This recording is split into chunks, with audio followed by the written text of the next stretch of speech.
ಜೊತೆಗೆ world bank ಎಷ್ಟು prediction ಮಾಡಿದೆ, ನೆಕ್ಸ್ಟ್ ಜೊತೆಗೆ ನಮ್ದು IMF ಎಷ್ಟು ಪ್ರಿಡಿಕ್ಷನ್ ಮಾಡಿದೆ, ಜೊತೆಗೆ ನಮ್ಮ RBI ಎಷ್ಟು ಪ್ರಿಡಿಕ್ಷನ್ ಮಾಡಿದೆ, ಹೌದಾ, ಈ ಗೋರ್ಮೆಂಟ್ ಎಷ್ಟು ಪ್ರಿಡಿಕ್ಷನ್ ಮಾಡಿದೆ, ಈ ಎಲ್ಲವನ್ನು ಕುರಿತು ನೀವೇನ್ ಮಾಡಿ ಅಂತಂದ್ರೆ ನಮ್ದು GDP 25-26 ಅಲ್ಲಿ ನಮ್ GDP ಗ್ರೋತ್ ಎಷ್ಟಿರ್ತದೆ, ಈ 4 ಬಾಡಿಗಳ ಬಗ್ಗೆ ನೀವೇನ್ ಮಾಡಿ ಅಂತಂದ್ರೆ ಪ್ರೊಜೆಕ್ಷನ್ ಏನ್ ಮಾಡಿದೆ ಆ ಪ್ರೊಜೆಕ್ಷನ್ ಗಳನ್ನ ನೀವು ತಿಳಿದುಕೊಳ್ಳುವ ಪ್ರಯತ್ನವನ್ನು ಮಾಡಿ. ಲೋಕಸಭೆಯ ಲೋಕಸಭೆ ಮತ್ತು ರಾಜ್ಯಸಭೆಯ ಕಲಾಪಗಳನ್ನ ಯಾವ ವಿಧಿಗಳು ಮತ್ತು ಸ್ಪೀಕರ್ ನ ಪಾತ್ರ ಏನು, ರಾಷ್ಟ್ರಪತಿಯ ಪ್ರೆಸಿಡೆಂಟ್ ನ ಪಾತ್ರವೇನು, ನೆಕ್ಸ್ಟ್ ಈ ಮೋಷನ್ಸ್ ಗಳಂದ್ರೆ ಏನು, ಹೌದಾ, ಮೋಷನ್ಸ್ ಗಳೇನಂದ್ರು, ಬಿಲ್ ಗಳಂದ್ರೆ ಏನು, ಬಿಲ್ ಮತ್ತು ಆಕ್ಟ್ ಏನ್ ವ್ಯತ್ಯಾಸ, ಯಾವ ಆರ್ಟಿಕಲ್ ಅಲ್ಲಿ ನಾವೇನ್ ಮಾಡ್ತಾ ಇದ್ವಿ ಸೆಷನ್ಸ್ ಗಳನ್ನ ಕರಿತೀವಿ, ಈ ಕಲಾಪಗಳನ್ನ 3 ಕಲಾಪಗಳು ಯಾವ್ಯಾವು, ಈ ಇಸ್ರೇಲ್ ಇರಾನ್ ನ ಮೇಲೆ ಏನ್ ಅಟ್ಯಾಕ್ ಮಾಡಿದೆ, ಇರಾನ್ ಏನ್ ಅಟ್ಯಾಕ್ ಮಾಡಿದೆ ಅದನ್ನ ನಾವೇನೇನ್ ಕರಿತೀವಿ ಅಂತಂದ್ರೆ ಆಪರೇಷನ್ ರೈಸಿಂಗ್ ಲೈನ್ ಅಂತ ಅದನ್ನ ಕರಿತೀವಿ.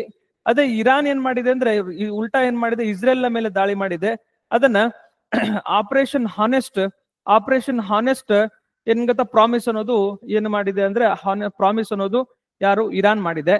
ಅದೇ ಸೇಮ್ ಆಗಿ ಈ ಎರಡರಿಗೆ ಇರಾನ್ ನ ನ್ಯೂಕ್ಲಿಯರ್ ಘಟಕಗಳ ಮೇಲೆ ದಾಳಿ ಮಾಡೋದಕ್ಕೂ ನಾವೇನ್ ಮಾಡೋಣ ಆಪರೇಷನ್ ಮಿಡ್ ನೈಟ್ ಹ್ಯಾಮರ್ ಅನ್ನೋದು USA ಮಾಡಿದೆ. ಹಲೋ ಆಫೀಸರ್ಸ್, ವೆಲ್ಕಮ್ ಟು ನಮ್ಮ KPSC. ಇಂದಿನ ತರಗತಿಯಲ್ಲಿ ನಾವು 4/7/2025 ಪ್ರಚಲಿತ ಘಟನೆಗಳನ್ನ ಡಿಸ್ಕಸ್ ಮಾಡುವ ಪ್ರಯತ್ನವನ್ನು ಮಾಡೋಣ. ಅದಕ್ಕಿಂತ ಮುಂಚಿತವಾಗಿ 2 ಇಂಪಾರ್ಟೆಂಟ್ ನ್ಯೂಸ್ ಅಲ್ಲಿ ಇರುವಂತಹ ಕರೆಂಟ್ ಅಫೇರ್ಸ್ ನ ಡಿಸ್ಕಸ್ ಮಾಡಿಕೊಂಡು ಮುಂದಿನ ತರಗತಿಗೆ ನಾವು ಏನಾಗುತ್ತೆ ಪ್ರಯಾಣಿಸೋಣ. ಫಸ್ಟ್ ನೋಡಿ, ನಮ್ದಾಪಾರ್ ರಾಷ್ಟ್ರೀಯ ಉದ್ಯಾನವನ ಯಾವ ರಾಜ್ಯದಲ್ಲಿದೆ ಅಂತ ಫಸ್ಟ್ ಕ್ವಶನ್ಸ್ ಹಾಕೊಂಡಿದ್ದೀನಿ. ಇದರಲ್ಲಿ ಏನು ಗೊತ್ತಾ, ಒಂದು ನ್ಯೂ ಸ್ಪೀಸಸ್ ಫೈಂಡ್ ಆಗಿದೆ, ಅದರಿಂದ ಏನ್ ಗೊತ್ತಾ ವೆರಿ ರೇರ್ ಫೀಸಸ್, ಅದು ಆ ಹಿನ್ನೆಲೆಯಲ್ಲಿ ಇದಕ್ಕೆ ನ್ಯೂಸ್ ಅಲ್ಲಿ ಇದೆ. ಇದನ್ನ ನೋಡಿ, ಫಾರ್ ಎಕ್ಸಾಂಪಲ್ ಏನ್ ಗೊತ್ತಾ, ಈ ನಾರ್ತ್ ಈಸ್ಟ್ ಏನಿರ್ತಾವಲ್ಲ, ಈ ನಾರ್ತ್ ಈಸ್ಟ್ ಏನ್ ಕ್ವಶನ್ಸ್ ಕೇಳಿದಾನಂದ್ರೆ PYQ ತೆಗೆದುಕೊಂಡಾಗ ಒಂದು ನಾರ್ತ್ ಈಸ್ಟ್ ಸ್ಟೇಟ್ಸ್ ಗಳು ಮತ್ತು ಅವ್ರ ಕ್ಯಾಪಿಟಲ್ ಗಳನ್ನ ಮ್ಯಾಚ್ ದಿ ಫಾಲೋಯಿಂಗ್ ಕ್ವಶನ್ಸ್ ಅನ್ನ ಕೇಳ್ಕೊಂಡಿದ್ದಾನೆ. ಒಂದೇದು. ಎಟ್ ದ ಸೇಮ್ ಟೈಮ್ ಅದರ ನ್ಯಾಷನಲ್ ಪಾರ್ಕ್ಸ್ ಗಳು ಮತ್ತು ಸ್ಟೇಟ್ಸ್ ಗಳನ್ನ ಮ್ಯಾಚ್ ದಿ ಫಾಲೋಯಿಂಗ್ ಕ್ವಶನ್ಸ್ ಕೇಳ್ಕೊಂಡಿದ್ದಾನೆ. ಎಟ್ ದ ಸೇಮ್ ಟೈಮ್ ಗೊತ್ತಾ, ಈ ಮಣಿಪುರದ ಏನು ಗೊತ್ತಾ, ಮಣಿಪುರದ ಬಗ್ಗೆ ರಿಪೀಟೆಡ್ ಆಗಿ ಕ್ವಶನ್ಸ್ ಅನ್ನ ಕೇಳ್ಕೊಂಡಿದ್ದಾನೆ. ಸೊ ನಾರ್ತ್ ಈಸ್ಟ್ ಬಗ್ಗೆ ಸ್ವಲ್ಪ ನೀವು ಅಧ್ಯಯನ ಮಾಡುವ ಪ್ರಯತ್ನವನ್ನು ಮಾಡಿ. ಫಸ್ಟ್ ನೋಡಿ, ನಾಮದಫಾ ರಾಷ್ಟ್ರೀಯ ಉದ್ಯಾನವನ ಯಾವ ರಾಜ್ಯದಲ್ಲಿದೆ ಅಂತ ಕ್ವಶನ್ಸ್ ಕೇಳ್ಕೊಂಡಿದೀವಿ. First one Sikkim, A, B Assam, C Manipur, D Arunachal Pradesh. ಯಾವ ವಿದ್ಯಾರ್ಥಿಗಳು ನೀವೇನ್ ಮಾಡ್ಬೇಕಾಗತ್ತಂದ್ರೆ ಈ 4 ರಾಜ್ಯಗಳ 7 ಸಿಸ್ಟರ್ಸ್ ರಾಜ್ಯಗಳ 7 ರಾಜ್ಯಗಳಿದಾವೆ, ಈ ಸ್ಟೇಟ್ಸ್ ಗಳ ಬಗ್ಗೆ ನೀವು 360 ಡಿಗ್ರಿ ಅಧ್ಯಯನ ಮಾಡುವ ಪ್ರಯತ್ನವನ್ನು ಮಾಡಿ. ಅಂದ್ರೆ ಈಗಳ ಕ್ಯಾಪಿಟಲ್ ಯಾವುದು, ಹೌದಾ, ನೆಕ್ಸ್ಟ್ ಏನ್ ಗೊತ್ತಾ, ನ್ಯಾಷನಲ್ ಪಾರ್ಕ್ಸ್ ಯಾವ್ದಾವೆ, ಜೊತೆಗೆ ವೈಲ್ಡ್ ಲೈಫ್ ಸೆಂಚುರೀಸ್ ಯಾವ್ದಾವೆ, ಜೊತೆಗೆ ಇತ್ತೀಚೆಗೆ ಟ್ರೈಬ್ಸ್ ಯಾವ್ದಾವೆ, ಓಕೆನಾ. ಇತ್ತೀಚೆಗೆ ಏನ್ ಗೊತ್ತಾ, ಏನ್ ಇಶ್ಯೂ ನಡೀತಾ ಇದೆ, ಹೌದಾ, ಯಾಕಂದ್ರೆ ಗೊತ್ತಿದೆ ನಿಮ್ಗೆಲ್ಲ ಮಣಿಪುರದಲ್ಲಿ ಇಶ್ಯೂ ನಡೀತಾ ಇದೆ, ಇವೆಲ್ಲವನ್ನ ಕುರಿತು ನೀವು ಸ್ವಲ್ಪ ಬೇಸಿಕ್ಸ್ ಅನ್ನ ನೀಟಾಗಿ ಅಧ್ಯಯನ ಮಾಡುವ ಪ್ರಯತ್ನವನ್ನ ಮಾಡ್ಬೇಕಾಗತ್ತೆ. ಓಕೆ, ನೆಕ್ಸ್ಟ್ ನೋಡಿ, ಸಿ ಫ್ಲಡ್ ಪ್ಲಾಟ್ಫಾರ್ಮ್ ಅನ್ನು ಯಾವ 2 ಸಂಸ್ಥೆಗಳು ಜಂಟಿಯಾಗಿ ಅಭಿವೃದ್ಧಿಪಡಿಸಿದಂತ ಕ್ವಶನ್ಸ್ ಅನ್ನ ಕೇಳ್ಕೊಂಡಿನಿ. ಭಾರತೀಯ ಇಸ್ರೋ ಮತ್ತು DRDO. Option A. B CDS ಸುಧಾರಿತ ಕಂಪ್ಯೂಟಿಂಗ್ ಅಭಿವೃದ್ಧಿ ಕೇಂದ್ರ ಮತ್ತು ಕೇಂದ್ರ ಜಲಾಭಿವೃದ್ಧಿ ಆಯೋಗ. ಆಪ್ಷನ್ ಸಿ ನೋಡಿ, ಭಾರತೀಯ ಹವಾಮಾನ ಇಲಾಖೆ ಮತ್ತು ಭಾರತೀಯ ತಂತ್ರಜ್ಞಾನ ಸಂಸ್ಥೆ ದೆಹಲಿ. ಮತ್ತು ಆಪ್ಷನ್ ಡಿ ರಾಷ್ಟ್ರೀಯ ಮಾಹಿತಿ ಕೇಂದ್ರ ಮತ್ತು ರಾಷ್ಟ್ರೀಯ ತಾಂತ್ರಿಕ ಸಂಶೋಧನಾ ಸಂಸ್ಥೆ ಅಂತ ಕ್ವಶನ್ಸ್ ಅನ್ನು ಕೇಳ್ಕೊಂಡಿದ್ವಿ.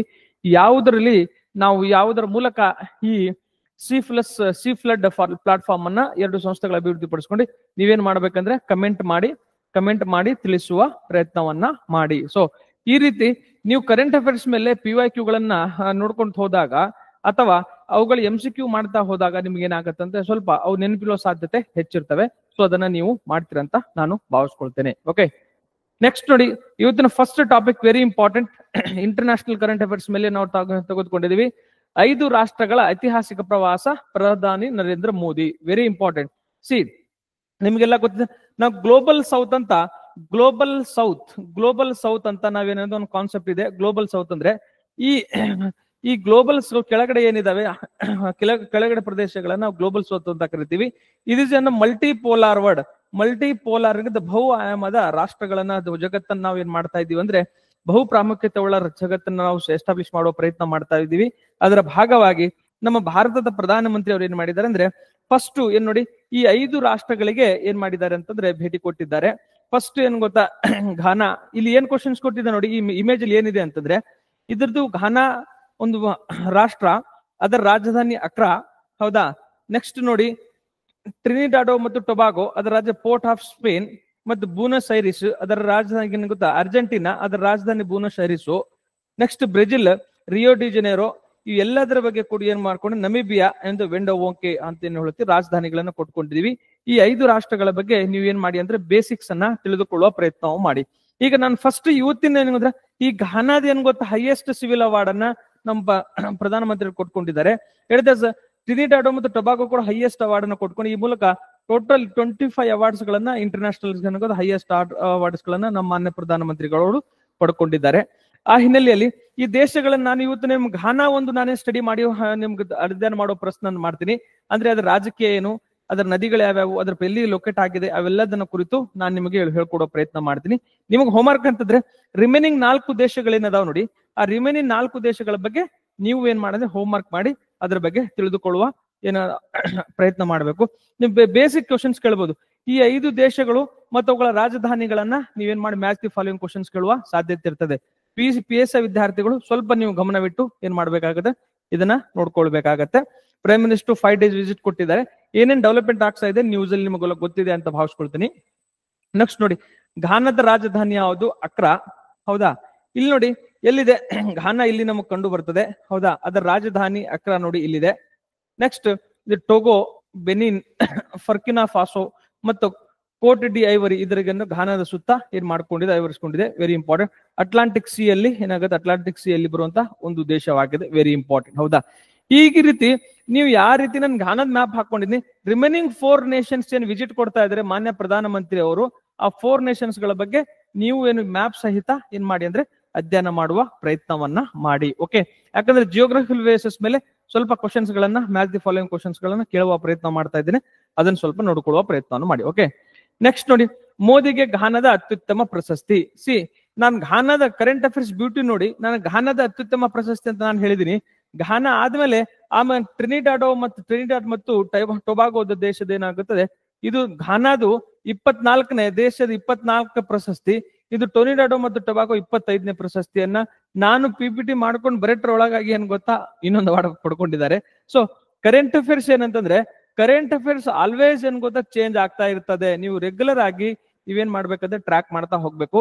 ಇಲ್ಲಿ ನಾನು ಕ್ವಶನ್ಸ್ 2016ರಿಂದ ಹಿಡ್ಕೊಂಡು ಈವರೆಗೆ 2025 ಅಲ್ಲಿ 3 ಗ್ರ್ಯಾಂಡ್ ಆಫ್ಟರ್ ಸೈಪ್ರಸ್ ಏನ್ ಗೊತ್ತಾ ಹೈಯೆಸ್ಟ್ ಅವಾರ್ಡ್ ಪಡ್ಕೊಂಡ್ರು. ನೆಕ್ಸ್ಟ್ ಮಿತ್ರ ವಿಭೂಷಣ ಅವಾರ್ಡ್ ಏನ್ ಗೊತ್ತಾ, ಶ್ರೀಲಂಕಾದ ಮಿತ್ರ ವಿಭೂಷಣ ಪಡ್ಕೊಂಡ್ರು. ಇವೆಲ್ಲ 2025 ಅಲ್ಲೇ ಏನಾಗಿದೆ ಅಂದ್ರೆ 5 ಅವಾರ್ಡ್ಸ್ ಗಳು ನಮ್ಮ ಮಾನ್ಯ ಪ್ರಧಾನಮಂತ್ರಿ ಅವರಿಗೆ ಪಡ್ಕೊಂಡಿದ್ದಾರೆ. ಆ ಅವಾರ್ಡ್ಸ್ ಗಳು ಮತ್ತು ಮ್ಯಾಚ್ ದಿ ಫಾಲೋಯಿಂಗ್ ಕ್ವಶನ್ಸ್ ಕೇಳಬಹುದು. ಏನೇ ಕೂಡ ಏನ್ ಗೊತ್ತಾ ಈ ಅವಾರ್ಡ್ಸ್ ಗಳನ್ನ ಮತ್ತು ದೇಶಗಳನ್ನ ಮತ್ತು ಅವಾರ್ಡ್ಸ್ ಗಳನ್ನ ಹೆಸರುಗಳನ್ನ ಮ್ಯಾಚ್ ದಿ ಫಾಲೋಯಿಂಗ್ ಕ್ವಶನ್ಸ್ ಕೇಳುವ ಸಾಧ್ಯತೆ ಇರ್ತವೆ. ನೀವೇನ್ ಮಾಡ್ಬೇಕಂದ್ರೆ ಸ್ವಲ್ಪ ಅದನ್ನ ನೀಟಾಗಿ ನೆನ್ಕೊಡುವ ಪ್ರಯತ್ನವನ್ನು ಮಾಡ್ರಿ. ಈ ಹೋಲ್ಡ್ ಎಲ್ಲ ಬೇಡ, ಅಟ್ಲೀಸ್ಟ್ 25, 24, 25 ಒಂದ್ ನೆನ್ಪಿಡುವ ಪ್ರಯತ್ನವನ್ನು ಮಾಡಿ. ಯಾಕಂದ್ರೆ ಕ್ವಶನ್ಸ್ ಗಳು ಅಲ್ಲೇ ಪಿಕ್ ಮಾಡಬಹುದು. ಅಂಡ್ ಡೈರೆಕ್ಟ್ ರಿಟರ್ನ್ ರನ್ ಇರ್ತದೆ. ಅಂತದ ನಿನ್ ಕಾನ್ಸೆಪ್ಟ್ ಅಲ್ಲಿ ಏನು ಇಲ್ಲ, ನಥಿಂಗ್. ಹೌದಾ? ಡೈರೆಕ್ಟ್ ಅವಾರ್ಡ್ ಕೇಳಬಹುದು, ಆ ದೇಶ ಕೇಳಬಹುದು, ಅಥವಾ ಎಷ್ಟನೇ ಪ್ರಶಸ್ತಿ ಅಂತ ಕೇಳಬಹುದು. ಹಿಂಗ್ ಡೈರೆಕ್ಟ್ ಕ್ವಶನ್ಸ್ ಇರ್ತವೆ. ಇದ್ರಲ್ಲಿ ಅಂತ ಇನ್ನು ಒಳಗೆ ಹೋಗಿ ಕೇಳುವಂತದ್ದು ಏನು ಇಲ್ಲ. ಓಕೆ? ನೆಕ್ಸ್ಟ್ ನೋಡಿ, ದಲೈ ಲಾಮಾ ಆಯ್ಕೆ ಟಿಬೇಟಿಯನರ ಹಕ್ಕು ರಿಜಿಜು. ಇದೇನಾಗಿದೆ ನಿಮಗೆಲ್ಲ ಗೊತ್ತಿದೆ. 2015ರಲ್ಲಿ ಏನ್ ಮಾಡಿದೆ ಅಂದ್ರೆ ದಲೈ ಲಾಮಾ ಒಂದು ಸಂಸ್ಥೆಯನ್ನ ಸ್ಥಾಪನೆ ಮಾಡಿದ್ದಾರೆ. ಆ ಸಂಸ್ಥೆ ಆ ಟ್ರಸ್ಟ್ ನ ಕೆಲಸ ಏನಂತಂದ್ರೆ ಮುಂದಿನ ಧರ್ಮಗುರುಗಳು ಯಾರಾಗ್ತಾರೆ ಅನ್ನೋದು ಅದರ ಕೆಲಸ, ಅದನ್ನ ಆಯ್ಕೆ ಮಾಡುವುದು. ಅದಕ್ಕೆ ದಲೈ ಲಾಮಾ ಏನ್ ಹೇಳಿದ್ದಾರೆ, ಈ ಟ್ರಸ್ಟ್ ಏನ್ ಮಾಡತ್ತಂದ್ರೆ ಮುಂದಿನ ಧರ್ಮಗುರುಗಳನ್ನ ಆಯ್ಕೆ ಮಾಡ್ತಾರೆ ಅಂತ ಸ್ಟೇಟ್ಮೆಂಟ್ ಕೊಟ್ಟಿದ್ದಾರೆ. ಇದಕ್ಕೆ ಚೀನಾ ಏನ್ ಮಾಡ್ತಾ ಇದೆ ಅಂದ್ರೆ, ಚೀನಾ ಇಲ್ಲ, ಆ ಟ್ರಸ್ಟ್ ಅಲ್ಲ, ನಮ್ಮ ಹಕ್ಕದು, ನಮ್ದು ಅನುಮೋದನೆ ಇಂಪಾರ್ಟೆಂಟ್ ಎಂಬ ಅಂಶವನ್ನ ಚೀನಾ ಇದು ಹೇಳ್ತಾ ಇದೆ. ಅದಕ್ಕೆ ಕೌಂಟರ್ ಆಗಿ ನಮ್ಮ ಸಚಿವರು ಕಿರಣ್ ರಿಜಿಜು ಏನ್ ಹೇಳಿದ್ದಾರೆ ಅಂದ್ರೆ, ಅದು ಟಿಬೇಟಿಯನರ ಹಕ್ಕು ಮತ್ತು ದಲೈ ಲಾಮಾ ಅವರ ಇದನ್ ಗೊತ್ತಾ ಟ್ರಸ್ಟ್ ನ ಹಕ್ಕು ಅಂತ ಇದು ನ್ಯೂಸ್ ಅಲ್ಲೇ. ಈಗ ನನಗೇನ್ ಗೊತ್ತಾ, ದಿಸ್ ಈಸ್ ಎ ನ್ಯೂಸ್. ನಿಮಗೇನ್ ಬೇಕಂದ್ರೆ ಈ ಈಗ ಬುದ್ಧಿಸಂ ಬಗ್ಗೆ, ಬೌದ್ಧ ಧರ್ಮದ ಬಗ್ಗೆ ನೀವೇನ್ ಮಾಡ್ಬೇಕಂದ್ರೆ 360 ಡಿಗ್ರಿ ಅಧ್ಯಯನ ಮಾಡುವ ಪ್ರಯತ್ನವನ್ನು ಮಾಡಿ. ಅಂದ್ರೆ ಯಾವಾಗ ಸ್ಥಾಪನೆ ಆಯ್ತು, ಇದರ ಪಂಗಡಗಳೇ ಯಾವ್ಯಾವು, ಬೌದ್ಧ 4 ಕೌನ್ಸಿಲ್ಗಳು ಎಲ್ಲಿ ನಡೀತಾ, ಅಧ್ಯಕ್ಷರೇನು, ಜೊತೆಗೆ ಅದರ ತತ್ವಗಳೇ ಯಾವ್ಯಾವು, ಕರ್ನಾಟಕದಲ್ಲಿ ಭಾರತ ಈ ಯುನೆಸ್ಕೋ ಪಟ್ಟಿಯಲ್ಲಿ ಬೌದ್ಧಿಸಂ ರಿಲೇಟೆಡ್ ಯಾವ ಇಂಪಾರ್ಟೆಂಟ್ ಸೈಟ್ಸ್ ಗಳು ಸೇರ್ಕೊಂಡಿವೆ, ಜೊತೆಗೆ ಕರ್ನಾಟಕದಲ್ಲಿ ಬೌದ್ಧಿಸಂ ಸೈಟ್ಸ್ ಗಳು ಎಲ್ಲದವ, ಅವೆಲ್ಲವನ್ನ ಕುರಿತು ನೀವೇನ್ ಮಾಡಿ ಅಂದ್ರೆ 360 ಡಿಗ್ರಿ ಅಧ್ಯಯನ ಮಾಡೋ ಬೌದ್ಧ ಧರ್ಮದ ಬಗ್ಗೆ ನೀವೇನ್ ಮಾಡಿ ಅಂದ್ರೆ ಡಿಸ್ಕಸ್ ಮಾಡುವ ಪ್ರಯತ್ನವನ್ನ ಮಾಡಿ. ನಿಮಗೆಲ್ಲ ಗೊತ್ತಿದೆ ಈ ಪಂಥಗಳಲ್ಲಿ ಏನ್ ಗೊತ್ತಾ, ಹೀನಾಯನ, ಮಾಹನ ಮತ್ತು ವಜ್ರಾಯನ ಮತ್ತೆ ಎಲ್ಲ ಗೊತ್ತಾ ಅವೆಲ್ಲ ಬೇರೆ ಬೇರೆ ಪಂಗಡಗಳದಾವೆ. ಅವೆಲ್ಲನೂ ಕೂಡ ಏನ್ ಮಾಡಿ ಅಂತೆ ಅಧ್ಯಯನ ಮಾಡಿ. ಜೊತೆಗೆ ಈ ಕೌನ್ಸಿಲ್ಸ್ ಅದಾವಲ್ಲ, ಬುದ್ಧಿಸ್ಟ್ ಕೌನ್ಸಿಲ್ಸ್ ಗಳು, ಈ ಕೌನ್ಸಿಲ್ಸ್ ಗಳಿಗೆ ಮ್ಯಾಚ್ ದಿ ಫಾಲೋಯಿಂಗ್ ಕ್ವಶನ್ಸ್ ಅನ್ನ ಕೇಳ್ಕೊಂಡಿದ್ದಾನೆ ಎಕ್ಸಾಮ್ ಅಲ್ಲಿ. ಮ್ಯಾಚ್ ದಿ ಫಾಲೋಯಿಂಗ್ ಕ್ವಶನ್ಸ್ ಗಳ ಎಲ್ಲಿ ನಡೀತು, ಯಾರ ಅಧ್ಯಕ್ಷರಲ್ಲಿ ನಡೀತು, ಅದರ ಉಪಾಧ್ಯಕ್ಷರು, ಅದರ ಏನೇನ್ ಡೆವಲಪ್ಮೆಂಟ್ ಆಯ್ತು ಸಭೆಗಳಲ್ಲಿ, ಅದನ್ನೇನ್ ಮಾಡ್ಕೊಂಡಿದ್ದಾನೆ ನೀಟಾಗಿ ಎಕ್ಸಾಮ್ ಅಲ್ಲಿ ಕೇಳ್ಕೊಂಡಿದ್ದಾನೆ. ಸ್ವಲ್ಪ ಅದನ್ನ ನೀವು ಗಮನವಿಟ್ಟು ಅಧ್ಯಯನ ಮಾಡುವ ಪ್ರಯತ್ನವನ್ನ ಮಾಡ್ಬೇಕಾಗತ್ತೆ. ಓಕೆ, ಮಾಡ್ತೀರಂತ ಭಾವಿಸ್ಕೊಳ್ತೇನೆ. ನೆಕ್ಸ್ಟ್ ನೋಡಿ, ಆಪರೇಷನ್ ಸಿಂಧೂರ್ ಸ್ಪಷ್ಟ ಸಂದೇಶ, ವಿದೇಶಾಂಗ ಸಚಿವ ಜಯಶಂಕರ್. ನಿಮಗೆಲ್ಲ ಗೊತ್ತಿದೆ, ಈಗ ಈ ಇಸ್ರೇಲ್ ಮತ್ತು ಇರಾನ್ ಕಾನ್ಫ್ಲಿಕ್ಟ್ ಮತ್ತು ನಮ್ಮ ಪಹಲ್ಗಾಮ್ ಅಟ್ಯಾಕ್ ಅಲ್ಲಿ ಒಟ್ಟಾರೆಯಾಗಿ ಒಂದ್ 4 ಆಪರೇಷನ್ಸ್ ಗಳು ಈಗ ನ್ಯೂಸ್ ಇದಾವೆ. ಇಸ್ರೇಲ್ ಮತ್ತು ಇರಾನ್ ನಿಂದ ಭಾರತೀಯ ವಿದ್ಯಾರ್ಥಿಗಳನ್ನ, ಭಾರತೀಯ ನಾಗರಿಕರನ್ನ ಕರೆಯೋದಾಗ ಅನ್ನೋ ಆಪರೇಷನ್ ಸಿಂಧು ಅಂತ ಮಾಡ್ಕೊಂಡಿದೀವಿ. ವೆರಿ ಇಂಪಾರ್ಟೆಂಟ್ ಒಂದೇದು. ನೆಕ್ಸ್ಟ್, ಈ ಇಸ್ರೇಲ್ ಏನ್ ಮಾಡಿದೆ ಅಂದ್ರೆ, ಇಸ್ರೇಲ್ ಇರಾನ್ ನ ಮೇಲೆ ಏನ್ ಅಟ್ಯಾಕ್ ಮಾಡಿದೆ, ಇರಾನ್ ಏನ್ ಅಟ್ಯಾಕ್ ಮಾಡಿದೆ ಅದನ್ನ ನಾವೇನೇನ್ ಕರಿತೀವಿ ಅಂತಂದ್ರೆ ಆಪರೇಷನ್ ರೈಸಿಂಗ್ ಲೈನ್ ಅಂತ ಅದನ್ನ ಕರಿತೀವಿ.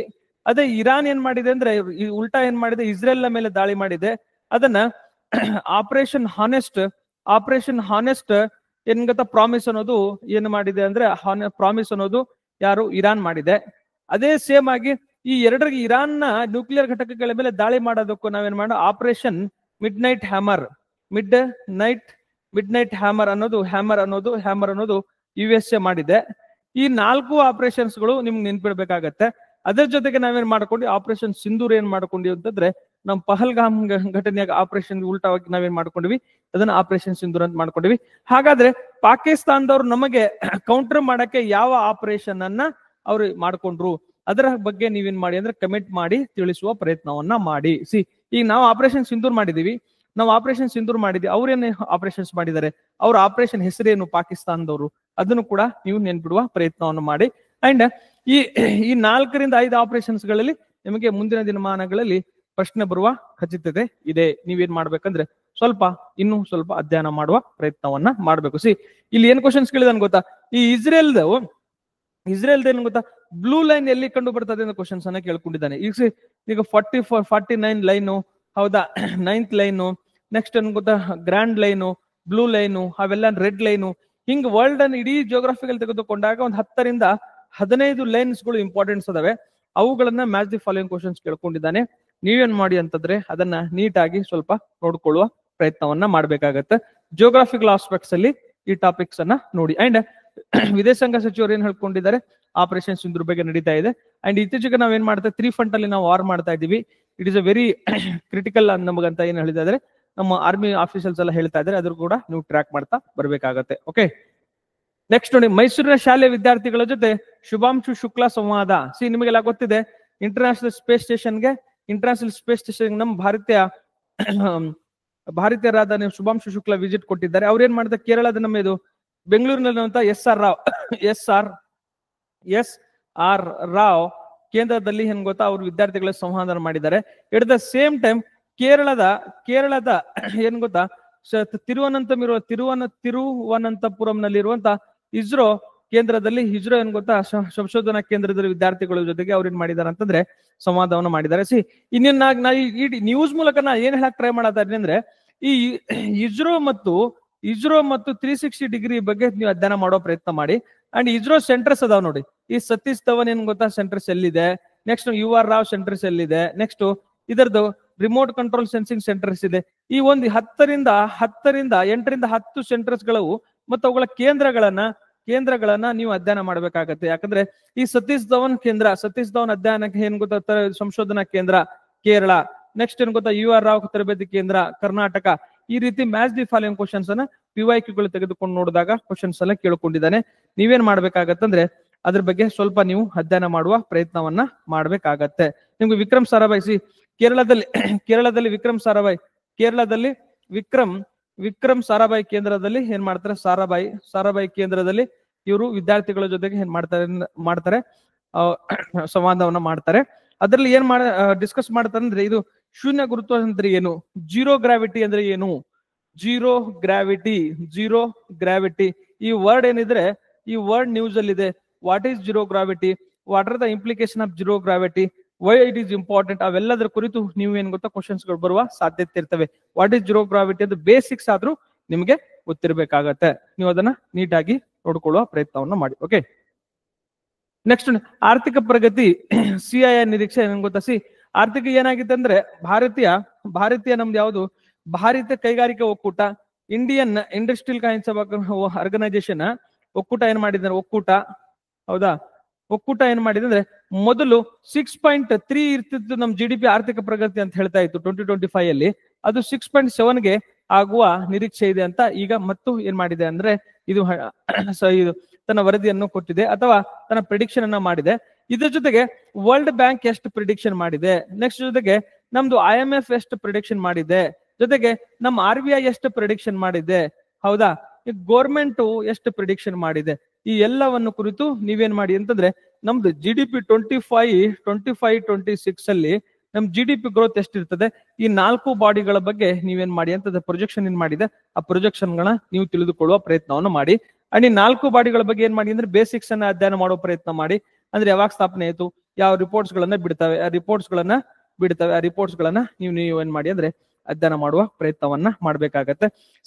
ಇದು 6.3 ಇಂದ 6.7ಗೆ ಯಾಕೆ ಜಾಸ್ತಿ ಆಗಿತ್ತಂದ್ರೆ ಮುಂಗಾರು ಮಳೆ ಚೆನ್ನಾಗಾಗಿದೆ. ಅದ್ರ ಜೊತೆಗೆ SLR ಕೂಡ ಏನಾಗಿದೆ ಅಂದ್ರೆ ಪಾಸಿಟಿವ್ ಆಗಿ ನಾವೇನು SLR ಕೂಡ ನಾವು ಪಾಸಿಟಿವ್ ಆಗಿ ಏನಾಗಿದೆ ಗ್ರೋತ್ ಇದೆ. SR ಕೂಡ RBI ಇತ್ತೀಚೆಗೆ ಏನ್ ಮಾಡಿದೆ SLR ಅನ್ನ ಕಡಿಮೆ ಮಾಡಿದೆ, ನಮಗೆ ಗೊತ್ತಿದೆ ರೆಪೋ ರೇಟ್ ಕಡಿಮೆ ಮಾಡಿದೆ, SLR ಕೂಡ ಕಡಿಮೆ ಮಾಡಿದೆ. ಅಂಡ್ ಜನರ ಬೇಡಿಕೆಯು ಕೂಡ ಅಧಿಕವಿದೆ ಮಾರುಕಟ್ಟೆಯಲ್ಲಿ. ಈ ಎಲ್ಲದರ ಹಿನ್ನೆಲೆಯಲ್ಲಿ ನಮಗೇನಾಗಿದೆ ಅಂತಂದ್ರೆ ನಿರೀಕ್ಷೆ ಜಾಸ್ತಿ ಆಗುವ ಏನ್ ಗೊತ್ತಾ ನಮ್ದು ಆರ್ಥಿಕ ಬೆಳವಣಿಗೆ ಇದ್ರ 6.34 to 6.7ಗೆ ಆಗುವ ಸಾಧ್ಯತೆ ಇದೆ ಅಂತ ಏನ್ ಮಾಡಿದೆ ಅಂದ್ರೆ ಭಾರತೀಯ ಕೈಗಾರಿಕಾ ಒಕ್ಕೂಟ ಏನ್ ಮಾಡಿದೆ ಪ್ರೊಜೆಕ್ಷನ್ ಮಾಡಿದೆ. ಇದನ್ನ ಗೊತ್ತಿರಲಿ, ಹೌದಾ. ಈಗ ನನಗೇನ್ ಗೊತ್ತಾ, ಇಲ್ಲಿ SLR ಅಂತ ಯೂಸ್ ಮಾಡಿದ್ದೀನಿ ನಾನೀಗ.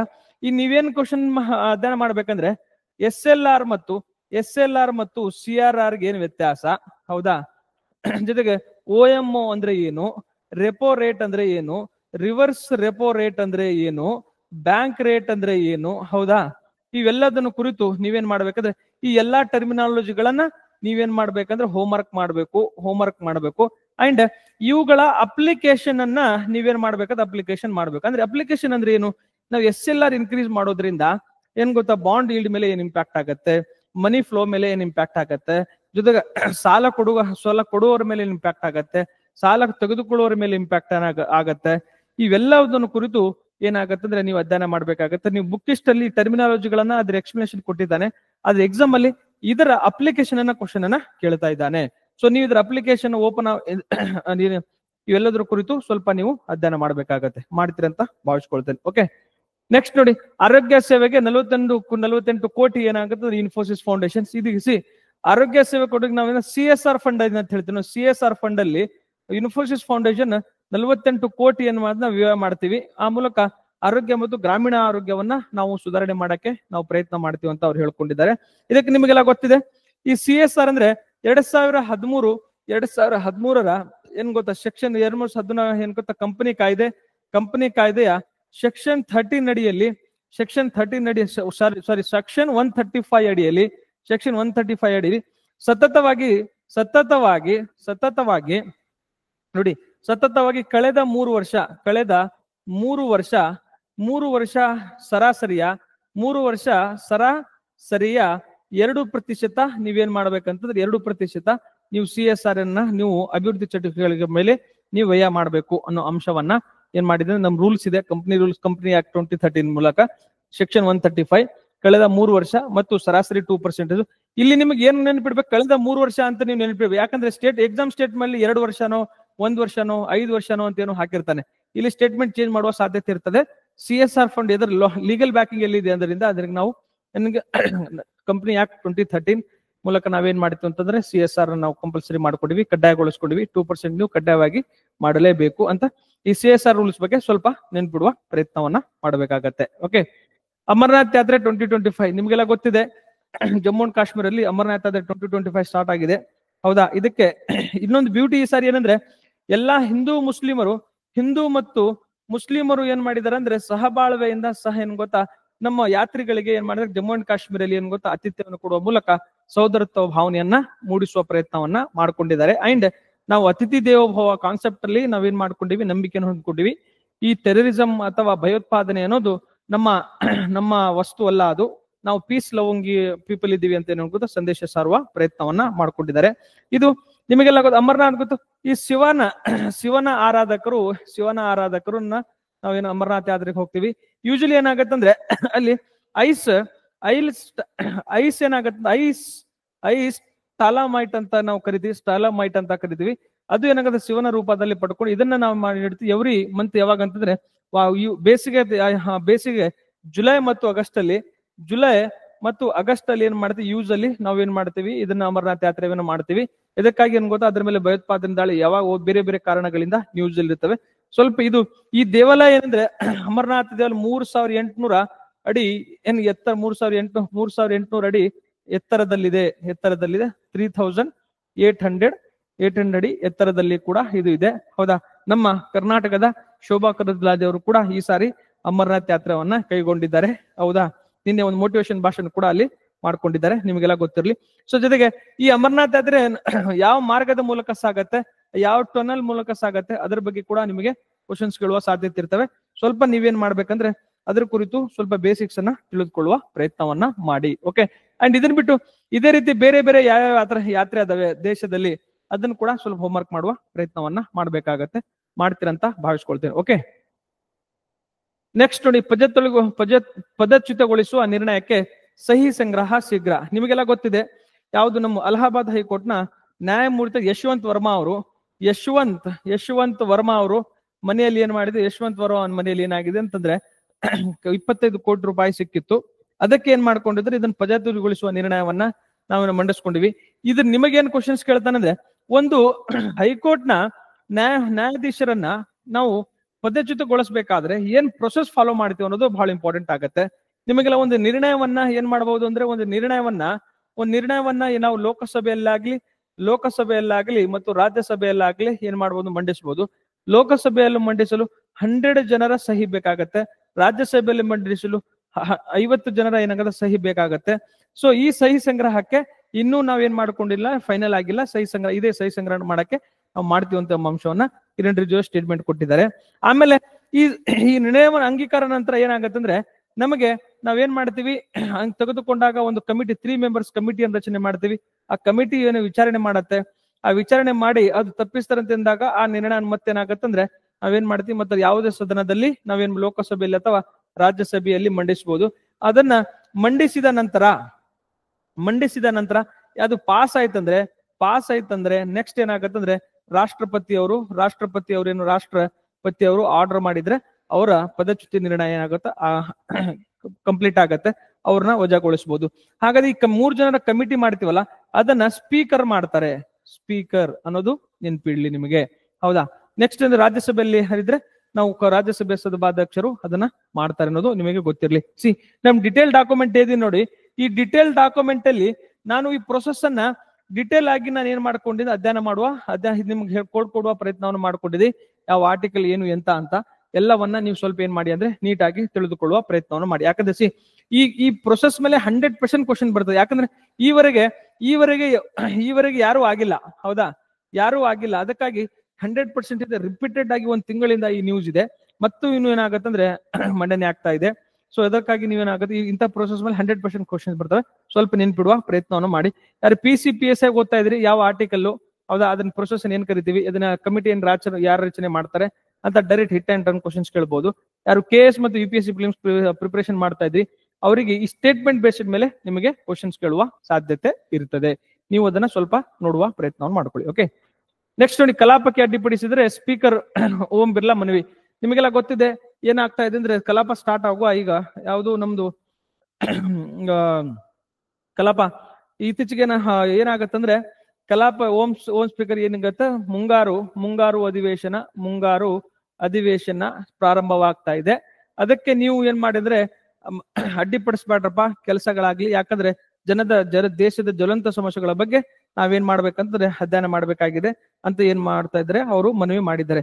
ಜುಲೈ 21ರಿಂದ ನೋಡಿ, ಈ ತಿಂಗಳ ಜುಲೈ 21 ಸ್ಟಾರ್ಟ್ ಆಗ್ಲಿದೆ, ಮತ್ತೆ ಆಗಸ್ಟ್ 21ಗೆ ಇದು ಮುಕ್ತಾಯವಾಗ್ಲಿ 1 ಮಂತ್ ಏನ್ ಮಾಡ್ತಾ ಇದೆ ನಡೀತಾ ಇದೆ. ಇದನ್ನ ಕೂಡ ನೆನಪಿಡೋ ಪ್ರಯತ್ನ. ಈಗ ನಿಮಗೆ ಹೋಮ್ವರ್ಕ್ ಏನ್ ಗೊತ್ತಾ, ಈ ಸದನದ ಈಗ ಲೋಕಸಭೆಯ ಲೋಕಸಭೆ ಮತ್ತು ರಾಜ್ಯಸಭೆಯ ಕಲಾಪಗಳನ್ನ ಯಾವ ವಿಧಿಗಳು ಮತ್ತು ಸ್ಪೀಕರ್ನ ಪಾತ್ರ ಏನು, ರಾಷ್ಟ್ರಪತಿಯ ಪ್ರೆಸಿಡೆಂಟ್ ನ ಪಾತ್ರವೇನು, ನೆಕ್ಸ್ಟ್ ಈ ಮೋಷನ್ಸ್ ಗಳಂದ್ರೆ ಏನು, ಹೌದಾ, ಮೋಷನ್ಸ್ ಗಳೇಂದ್ರು, ಬಿಲ್ ಗಳಂದ್ರೆ ಏನು, ಬಿಲ್ ಮತ್ತು ಆಕ್ಟ್ ಏನ್ ವ್ಯತ್ಯಾಸ, ಯಾವ ಆರ್ಟಿಕಲ್ ಅಲ್ಲಿ ನಾವೇನ್ ಮಾಡ್ತಾ ಇದ್ವಿ ಸೆಷನ್ಸ್ ಗಳನ್ನ ಕರಿತೀವಿ, ಈ ಕಲಾಪಗಳನ್ನ 3 ಕಲಾಪಗಳು ಯಾವ್ಯಾವು, ಇವುಗಳ ಬಗ್ಗೆ ನೀವೇನ್ ಮಾಡಿ ಅಂತಂದ್ರೆ 360 ಡಿಗ್ರಿ ಆಗಿ ನಮ್ಮ ಕಲಾಪದ ಬಗ್ಗೆ 2 ಕಲಾಪಗಳ ಬಗ್ಗೆ ನೀವೇನ್ ಮಾಡಿ ಅಂದ್ರೆ ಅಧ್ಯಯನ ಮಾಡುವ ಪ್ರಯತ್ನವನ್ನ ಮಾಡ್ಬೇಕಾಗುತ್ತೆ. ಅಟ್ ದ ಸೇಮ್ ಟೈಮ್ ನಮ್ದು ಕೂಡ ಎಲ್ಲಾ ದೇಶದ ಎಲ್ಲಾ ಸ್ಟೇಟ್ಸ್ ಗಳಲ್ಲಿ ಕೂಡ ಕಲಾಪಗಳು ಸ್ಟಾರ್ಟ್ ಆಗುವ ಸಾಧ್ಯತೆ ಇರ್ತವೆ. ಅದನ್ನ ನೀವೇನ್ ಮಾಡಿ ಅಂದ್ರೆ 360 ಡಿಗ್ರಿ ಅಧ್ಯಯನ ಮಾಡೋ ಪ್ರಯತ್ನ. ಮತ್ತು ಸ್ಪೀಕರ್ ಓಂ ಬಿರ್ಲಾ ಬಗ್ಗೆ ಕೂಡ ನೀವು ಈ ಸ್ಪೀಕರ್ ಬಗ್ಗೆ ಕೂಡ ನೀವು ಅಧ್ಯಯನ ಮಾಡಿ. ಫಸ್ಟ್ ಯಾರು, ಹೌದಾ, ಈಗಿನ ಯಾರು, ಎಷ್ಟನೇ ಸ್ಪೀಕರ್ ಇವರು, ಮಹಿಳಾ ಸ್ಪೀಕರ್, ವುಮೆನ್ ಸ್ಪೀಕರ್ ಯಾರು, ಇಂಥ ಡೈರೆಕ್ಟ್ ಕ್ವಶನ್ಸ್ ಗಳನ್ನ ಎಕ್ಸಾಮ್ ಅಲ್ಲಿ ಕೇಳ್ಕೊಂಡಿದ್ದಾನೆ. ಸ್ವಲ್ಪ ನೀವೇನ್ ಮಾಡಿ ಅಂದ್ರೆ ಅಧ್ಯಯನ ಮಾಡುವ ಪ್ರಯತ್ನ ಮಾಡ್ಬೇಕಾಗತ್ತೆ. ಓಕೆ, ನೆಕ್ಸ್ಟ್ ನೋಡಿ, ಕಾಗದರಹಿತ ಗ್ರಾಮಾಡಳಿತ ಈ ಆಫೀಸ್ಗೆ ಕಳುಹಿಸುವ ಡಿಜಿಟಲ್ ವ್ಯವಸ್ಥೆ. ನಾವು ಏನ್ ಮಾಡ್ತಾ ಇದ್ದೀವಿ ಅಂದ್ರೆ, ಮಾನ್ಯ ನಮ್ದು ಕೃಷ್ಣ ಬೈರೇಗೌಡರು ಆಕ್ಟಿವ್ ಆಗಿ ರೆವಿನ್ಯೂ ಡಿಪಾರ್ಟ್ಮೆಂಟ್ ಟ್ರಾನ್ಸ್ಫರ್ ಮಾಡಕ್ಕೆ ಟ್ರೈ ಮಾಡ್ತಾ ಇದ್ರೆ, ಪೇಪರ್ ಲಿಸ್ಟ್ ಅಡ್ಮಿನಿಸ್ಟ್ರೇಷನ್ ಕಡೆ ಹೋಗ್ತಾ ಇದೀವಿ. ಅದಕ್ಕೆ 4000 ಗ್ರಾಮ ಪಂಚಾಯತಿಗಳನ್ನ ನಾವು ಏನ್ ಮಾಡ್ತಾ ಇದೀವಿ ಅಂದ್ರೆ ಈ ಆಫೀಸ್ಗೆ ಜೋಡಣೆ ಮಾಡೋದು, ಕಾಗದರಹಿತ ಗ್ರಾಮಾಡಳಿತ ಮಾಡಕ್ಕೆ ಪ್ರಯತ್ನ ಮಾಡ್ತಾ ಇದೀವಿ. ಅದನ್ನು ಸ್ವಲ್ಪ ನೀವೇನ್ ಮಾಡಿ ಅಂದ್ರೆ ಬೇಸಿಕ್ಸ್ ನಿಮಗೆ ಗೊತ್ತಿರ್ಲಿ. ಓಕೆ, ನೆಕ್ಸ್ಟ್ ನೋಡಿ, 60,000 ಆಂತರಿಕ ದೂರು ಸಮಿತಿ ರಚನೆ, ಕರ್ನಾಟಕ ರಾಜ್ಯ ಮಹಿಳಾ ಆಯೋಗ ಅಧ್ಯಕ್ಷೆ ನಾಗಲಕ್ಷ್ಮಿ ಚೌಧರಿ.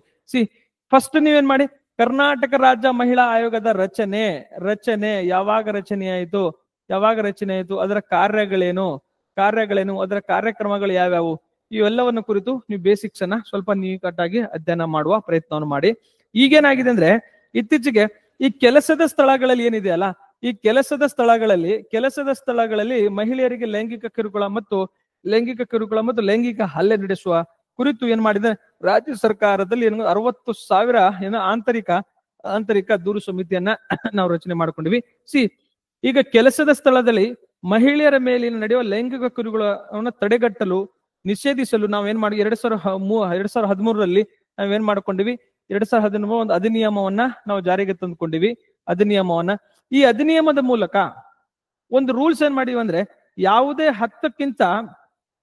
10ಕ್ಕಿಂತ ಕಡಿಮೆ ಹೆಚ್ಚು ಸಿಬ್ಬಂದಿ ಇರುವ, 10ಕ್ಕಿಂತ ಹೆಚ್ಚು ಸಿಬ್ಬಂದಿ ಯಾರಿರ್ತವೆ ಆ ಎಲ್ಲರೂ ಏನ್ ಮಾಡ್ಬೇಕಂದ್ರೆ, ನೀವು ಆಂತರಿಕ ದೂರು ಸಮಿತಿಯನ್ನ ನೀವು ರಚನೆ ಮಾಡಬೇಕು. ಆ ಮೂಲಕ ಇನ್ ಕೇಸ್ ಈ 10ರಲ್ಲಿ ಸಿಬ್ಬಂದಿಗಳು ಏನಾದ್ರೂ ಲೈಂಗಿಕ ಕಿರುಕುಳ ಅಥವಾ ಏನಾದ್ರೂ ಅನುಭವಿಸಿದ್ರೆ ಅಥವಾ ಲೈಂಗಿಕ ದೌರ್ಜನ್ಯ ಆಂತರಿಕ ದೂರು ಸಮಿತಿಗೆ ನೀವೇನ್ ಮಾಡಬಹುದು ಅಂದ್ರೆ ದೂರನ್ನ ಕೊಡಬಹುದಾಗಿದೆ. ಇದನ್ನು ನಿಮ್ಗೆ ಏನ್ ಗೊತ್ತಾ, 2013ನಲ್ಲಿ ಒಂದು ಅಧಿನಿಯಮ ಜಾರಿಗೆ ತಂದಿವಿ. ಆ ಮೂಲಕ ಎಷ್ಟು ಬೆಸ್ಟ್ ಲಿಸ್ಟ್ 10 ಮೆಂಬರ್ಸ್ ಯಾರಿರ್ತಾರೆ, 10 ಮೆಂಬರ್ಸ್ಗಿಂತ ಜಾಸ್ತಿ ಯಾರಿರ್ತಾರೆ ಅವ್ರ ಆಂತರಿಕ ದೂರು ಸಮಿತಿ ರಚನೆ ಮಾಡಬೇಕು. ಈ ಸ್ಟೇಟ್ಮೆಂಟ್ ಅನ್ನ ಆಲ್ರೆಡಿ ಎಕ್ಸಾಮ್ ಅಲ್ಲಿ ಕೇಳ್ಕೊಂಡಿದ್ದಾನೆ. ಇದು 10 ಜನಕ್ಕಿಂತ ಹೆಚ್ಚು ಇದನ್ನ 20 ಜನ ಅಂತ ಏನ್ ಮಾಡ್ಕೊಂಡು ಚೇಂಜ್ ಮಾಡ್ಬಿಟ್ಟಿದ್ದಾನೆ. ಸೊ ಇಂಥ ಡೇಟಾಗಳನ್ನ ಎಲ್ಲೆಲ್ಲಿ ಚೇಂಜ್ ಮಾಡ್ತಾನೆ ನಿಮ್ಗೆ ಹೇಳ್ತಾ ಇದ್ದೀನಿ ನಾನು. ಕ್ವಶನ್ ಪೇಪರ್ ಹೆಂಗ್ ಚೇಂಜ್ ಮಾಡ್ತಾನೆ, ಡೇಟಾ ಇಲ್ಲಿ ಈಸಿಯಾಗಿ ಚೇಂಜ್ ಮಾಡಕ್ ಸಾಧ್ಯತೆ ಇರ್ತದೆ. ಸೊ ಅದನ್ನು ಸ್ವಲ್ಪ ನೀವು ಏನ್ ಮಾಡಿ ಅಂದ್ರೆ ನೆನ್ಪಿಡುವ ಪ್ರಯತ್ನವನ್ನ ಮಾಡಿ. ಓಕೆ, ನೆಕ್ಸ್ಟ್ ನೋಡಿ, 393 ಆಶಾ ಕಿರಣ ದೃಷ್ಟಿ ಕೇಂದ್ರಗಳಿಗೆ ವಿಷನ್ ಸೆಂಟರ್ಗಳ ಚಾಲನೆ. ನಿಮಗೆಲ್ಲ ಗೊತ್ತಿದೆ, ನಾವು ಆಶಾ ಕಿರಣ ಯೋಜನೆಯನ್ನ 2022ರಲ್ಲಿ ನಾವು ಆಶಾ ಕಿರಣ ಯೋಜನೆ 2022ರಲ್ಲಿ ಏನ್ ಮಾಡ್ಕೊಂಡಿವಿ ಅಂದ್ರೆ, ಇದನ್ನ ಮೊದಲ ಹಂತದಲ್ಲಿ ನಾವು 8 ಜಿಲ್ಲೆಗಳಲ್ಲಿ ನಾವು ಪ್ರಾರಂಭ ಮಾಡ್ಕೊಂಡಿದೀವಿ. ಹೌದಾ, ನೆಕ್ಸ್ಟ್ ಈಗೇನಾಗಿದೆ ಅಂದ್ರೆ 2 ಹಂತಗಳಲ್ಲಿ ಟೂ ಸ್ಟೇಜ್ ಅಲ್ಲಿ 2 ಹಂತಗಳಲ್ಲಿ ಮಾಡ್ಕೊಂಡು ಫಸ್ಟ್ 8 ಜಿಲ್ಲೆಗಳಲ್ಲಿ ಅದನ್ನು ಪ್ರಾರಂಭ ಮಾಡ್ಕೊಂಡಿದೀವಿ. ಈಗ ಆ ಮೂಲಕ ಏನ್ ಮಾಡ್ಕೊಂಡಿದ್ರೆ ಒಟ್ಟು 1,40,40 ಜನರಿಗೆ ನಾವು ಪ್ರಾಥಮಿಕ ಕಣ್ಣಿನ ತಪಾಸಣೆ ಮಾಡ್ತಾ ಇದೀವಿ.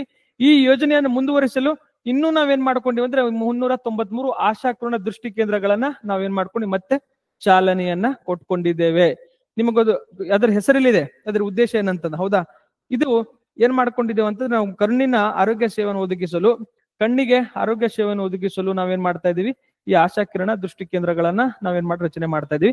ಯಾವಾಗ ಜಾರಿಗೆ ಬಂತು, ಇದರ ಉದ್ದೇಶ ಏನು, ಇಷ್ಟು ನಿಮಗೆ ಗೊತ್ತಿದ್ರೆ there is a more than enough. Asha Kirana ಎದಕ್ಕೆ ಸಂಬಂಧಪಟ್ಟಿದೆ ಅದು ನಮಗೆ ಏನಾಗತ್ತಂದ್ರೆ ನ್ಯೂಸ್ ಅಲ್ಲಿ ಇರ್ತದೆ. ಅದು ಒಂದ್ ಲೈನ್ ನಿಮಗೆ ಕ್ವಶನ್ಸ್ ಕೇಳುವ ಸಾಧ್ಯತೆ ಇರ್ತದೆ. ಓಕೆ, ನೆಕ್ಸ್ಟ್ 15 ದಿನಗಳಲ್ಲಿ ಕಟ್ಟಡಕ್ಕೆ ನಂಬಿಕೆ ನಕ್ಷೆ. ನಿಮಗೆಲ್ಲ ಗೊತ್ತಿದೆ, ನಂಬಿಕೆ ನಕ್ಷೆಗೆ ಯೋಜನೆ ನ್ಯೂಸ್ ಅಲ್ಲಿ ಇದೆ. ಹೌದಾ, ಈ ಖಾತಾ ಈ ಖಾತಾ ನ್ಯೂಸ್ ಅಲ್ಲಿ ಇದೆ, ಹೌದಾ. ನೆಕ್ಸ್ಟ್ ನಮ್ದೇನು ಇದು ನಂಬಿಕೆ ನೆಕ್ಸ್ಟ್ ಈ ಖಾತಾ, ನೆಕ್ಸ್ಟ್ ಆಚಾಕಿರಣ ಯೋಜನೆ, ಇವೆಲ್ಲವೂ ರಿಪೀಟೆಡ್ ಆಗಿ ನ್ಯೂಸ್ ಅಲ್ಲಿ ಇದೆ. ಅದ್ ನೀವೇನ್ ಮಾಡಿ ಅಂತಂದ್ರೆ ಅಧ್ಯಯನ ಮಾಡೋ ಪ್ರಯತ್ನ ಮಾಡಿ. ಈ 15 ಡೇಸ್ ಅಲ್ಲಿ ನಾವೇನ್ ಮಾಡ್ತಾ ಇದ್ದೇವೆ, ನಂಬಿಕೆ ನಕ್ಷೆಯನ್ನು ಕೊಡ್ತಾ ಇದೀವಿ. ಇದರಿಂದ ಏನಾಗತ್ತಂದ್ರೆ ಈ ಕಾಲಮಿತಿಯೊಳಗೆ ಏನಾಗತ್ತೆ, ನಮಗೆ ನಕ್ಷೆ ಸಿಗೋದ್ರಿಂದ ಅಕ್ರಮ ಕಟ್ಟಡಗಳ ಏನಾಗತ್ತಂದ್ರೆ ಅಕ್ರಮ ಕಟ್ಟಡಗಳ ಖರೀದಿ ಮತ್ತು ವ್ಯವಹಾರ ಏನಾಗತ್ತೆ, ಕಡಿಮೆ ಆಗತ್ತೆ ಅನ್ನೋದು ಇದರ ಉದ್ದೇಶ ಇದೆ. ಈಗ ಮೊದಲು ಏನ್ ಮಾಡ್ತಾ ಇದೀವಿ ಅಂತಂದ್ರೆ ಅಕ್ರಮ ಕಟ್ಟಡಗಳು ನಡೀತಾ ಇದೆ, ಒಬ್ಬರೇ ನಾ 3 ಜನರಿಗೆ ಮಾಡ್ಕೊಳ್ಳೋದು, ಆ ರೀತಿ ಡೂಪ್ಲಿಕೇಶನ್ ಆಫ್ ಡೇಟಾ ಆಗ್ತಾ ಇತ್ತು. ಮತ್ತೆ ಅಕ್ರಮಗಳು ಬಹಳ, ಅದನ್ನ ಕರಬ್ ಮಾಡಕ್ಕೆ ನಾವು ನಂಬಿಕೆ ನಕ್ಷೆ ಯೋಜನೆಗೆ ಜಾರಿಗೆ ತಂದಿವಿ. ಇದನ್ನ ಯಾರಂದ್ರೆ 2024 ಸೆಪ್ಟೆಂಬರ್ ಅಲ್ಲಿ ನಂಬಿಕೆ ನಕ್ಷೆ 2024 ಸೆಪ್ಟೆಂಬರ್ ಅಲ್ಲಿ ನಾವೇನ್ ಮಾಡ್ತೀವಿ ಅಂದ್ರೆ ಮಾನ್ಯ DK ಈಗ ಮಾನ್ಯ ಡೆಪ್ಯೂಟಿ CMR ಅಂತ DK ಶಿವಕುಮಾರ್ ಅವರು ಇದನ್ನ ಏನ್ ಮಾಡ್ತಾರೆ, ಲಾಂಚ್ ಮಾಡ್ತಾರೆ 2024 ಅಲ್ಲಿ. ಇಂಪಾರ್ಟೆಂಟ್ ಇದೆ ಅಂಡ್ ರಿಪೀಟೆಡ್ ಆಗಿ ನ್ಯೂಸ್ ಅಲ್ಲಿ ಇದೆ, ಹೌದಾ. ಸೊ ಇದನ್ನ ಈ ಖಾತಾ ಮತ್ತು ನಂಬಿಕೆ ನಕ್ಷೆ ಯೋಜನೆ ರಿಪೀಟೆಡ್ ಆಗಿ ನ್ಯೂಸ್ ಅಲ್ಲಿ ಇದೆ ಅಂಡ್ 2024 ಅಲ್ಲೇ ಬಂದಿರೋದು. ಆ ಕಾರಣದಿಂದ ಕೇಳುವ ಸಾಧ್ಯತೆ ಇರುತ್ತೆ ಮುಂದಿನ ಎಕ್ಸಾಮ್ ಗಳಲ್ಲಿ. ಸ್ವಲ್ಪ ನೀವೇನ್ ಮಾಡಿ ಅಂತಂದ್ರೆ ಅಧ್ಯಯನ ಮಾಡುವ ಪ್ರಯತ್ನವನ್ನ ಮಾಡಿ. ಓಕೆ, ನೆಕ್ಸ್ಟ್ ನೋಡಿ, ಪ್ರೊಫೆಸರ್ ವಿಜಯ್ ಅವರು ನೂತನ ಕುಲಪತಿ. ಯಾವುದು? ವಿಜಯಪುರದಲ್ಲಿರುವಂತಹ ನಮ್ಮ ವಿಜಯಪುರದಲ್ಲಿರುವಂತಹ ಅಕ್ಕ ಮಹಾದೇವಿ, ಹೌದಾ, ಅಕ್ಕ ಮಹಾದೇವಿ ರಾಜ್ಯ ಮಹಿಳಾ ವಿದ್ಯಾಲಯವನ್ನ ರಾಜ್ಯ ಮಹಿಳಾ ವಿಶ್ವವಿದ್ಯಾಲಯದ ನೂತನ ಕುಲಪತಿಯಾಗಿ ಪ್ರೊಫೆಸರ್ ವಿಜಯ್ ಅವರು ಏನು ಗೊತ್ತಾ ಆಯ್ಕೆ ಆಗಿದ್ದಾರೆ. ಇಲ್ಲಿ ಈ ಟಾಪಿಕ್ ಯಾಕೆ ಹಾಕೊಂಡ್ ಗೊತ್ತಾ ನಿಮಗೆ, previous year question paper last time KS question ಮೊಟ್ಟ ಮೊದಲ ಪಂಚಾಯತ್ ರಾಜ್ ವಿಶ್ವವಿದ್ಯಾಲಯ ನಾವೇ ಮಾಡಿದೀವಿ, ಮೊಟ್ಟ ಮೊದಲ ಮಹಿಳಾ ವಿಶ್ವವಿದ್ಯಾಲಯ ನಾವು ಮಾಡಿದೀವಿ ರಾಜ್ಯದ್ದು. ನೆಕ್ಸ್ಟ್ ಏನು ಗೊತ್ತಾ, ಪಂಚಾಯತ್ ರಾಜು ಗದಗು, ನೆಕ್ಸ್ಟ್ ಜಾನಪದ ವಿಶ್ವವಿದ್ಯಾಲಯ ನಾವೇ ಮಾಡಿದೀವಿ. ಈ ಯೂನಿವರ್ಸಿಟಿ ಏನದಾವ್ ನೋಡಿ, ಈ ಯೂನಿವರ್ಸಿಟಿಗಳ ಬಗ್ಗೆ ಸ್ವಲ್ಪ ನೀವು ಸ್ಪೆಷಲೈಸ್ ಯೂನಿವರ್ಸಿಟಿ, ಈಗ ಫಾರ್ ಗ್ರಾಮ ಪಂಚಾಯತ್, ಇದು ಪಂಚಾಯತ್ ರಾಜ್ ವಿಶ್ವವಿದ್ಯಾಲಯ, ನೆಕ್ಸ್ಟ್ ಏನು ಗೊತ್ತಾ ಜಾನಪದ ವಿಶ್ವವಿದ್ಯಾಲಯದ ಮಹಿಳಾ ವಿಶ್ವವಿದ್ಯಾಲಯ, ಇಂಥ ಟಾಪಿಕ್ಸ್ ಗಳನ್ನ ಏನ್ ಮಾಡ್ಕೊಂಡಿದ್ದಾನೆ ಅಂದ್ರೆ ಅವೆಲ್ಲಿದಾವಂತ ಕೇಂದ್ರಗಳನ್ನ ಕ್ವಶನ್ಸ್ ಅಲ್ಲಿ ಕೇಳ್ಕೊಂಡಿದ್ದಾನೆ ಒಂದು. ಅಂಡ್ ಇತ್ತೀಚೆಗೆ ಜ್ಞಾನ ಭಾರತಿ ಬೆಂಗಳೂರು ವಿಶ್ವ ಯೂನಿವರ್ಸಿಟಿ ಕೂಡ ನ್ಯೂಸ್ ಅಲ್ಲಿ ಇದೆ, ಅದು ಒಂದು. ಮೊದಲು ಏನ ಗೊತ್ತಾ, ಒಂದ್ 5-6 ಇಯರ್ಸ್ ಕೆಳಗಡೆ ಏನ್ ಕ್ವಶನ್ಸ್ ಕೇಳ್ತಾ ಇದೆ ಅಂದ್ರೆ ಈ ಯೂನಿವರ್ಸಿಟಿಗಳು ಮತ್ತು ಅವುಗಳ ಘೋಷವಾಕ್ಯಗಳು ಇರ್ತಿತ್ತು, ಹೌದಾ.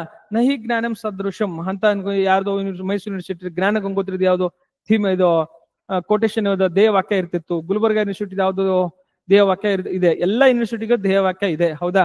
ಹೊನ್ನ ಬಿತ್ತವೆ ಹೊಲಕ್ಕೆಲ್ಲ ಎಂಬುದು ನಮ್ದ ಯಾವ ಯೂನಿವರ್ಸಿಟಿ ಇದೆ, ಅದನ್ನ ನಾವು ಏನ್ ಮಾಡ್ಕೊಂಡಿದ್ರೆ ಗ್ರಾಮೀಣಾಭಿವೃದ್ಧಿದು ಕೂಡ ಒಂದು ಧ್ಯೇಯವಾಕ್ಯವಿದೆ. ಈ ಎಲ್ಲವನ್ನ ನೀವು 360 ಡಿಗ್ರಿಯಲ್ಲಿ ಅಧ್ಯಯನ ಮಾಡುವ ಪ್ರಯತ್ನವನ್ನು ಮಾಡಬೇಕು. ನಾನು ನಿಮ್ಗೆ ಏನ್ ಹೇಳಕ್ ಟ್ರೈ ಮಾಡ್ತಾ ಇದ್ದೀನಿ ನ್ಯೂಸ್ ನೋಡಕಂದ್ರೆ, ನಮ್ಗೆ ಏನ್ ಯೂನಿವರ್ಸಿಟೀಸ್ ಇದಾವೆ, ಆ ಯೂನಿವರ್ಸಿಟಿ ಯಾವಾಗ ಸ್ಥಾಪನೆ ಆಯ್ತು, ಅವುಗಳ ಕೇಂದ್ರ ಎಲ್ಲಿದೆ ಮತ್ತು ಅವುಗಳ ಧ್ಯೇಯವಾಕ್ಯಗಳು ಯಾವ್ಯಾವು, ಅದನ್ನ ನೀವು ಅಟ್ಲೀಸ್ಟ್ ಬೇಸಿಕ್ಸ್ ಆದ್ರೂ ನಿಮಗೆ ಗೊತ್ತಿರ್ಬೇಕಾಗತ್ತೆ. ನೀವು ಅದನ್ನ ಏನ್ ಮಾಡಿ ಅಂದ್ರೆ ಅಧ್ಯಯನ ಮಾಡುವ ಪ್ರಯತ್ನವನ್ನ ಮಾಡಿ. ಓಕೆ, ನೆಕ್ಸ್ಟ್ ನಮ್ಮ ಹತ್ರ ಸೆಂಟ್ರಲ್ ಕೇಂದ್ರೀಯ ವಿಶ್ವವಿದ್ಯಾಲಯ ಎಲ್ಲಿದೆ, ಹೌದಾ, ಕಲಬುರಗಿಲಿ, ಅದರ ಬಗ್ಗೆ ಕ್ವಶನ್ಸ್ ಕೇಳಬಹುದು ನಿಮಗೆ.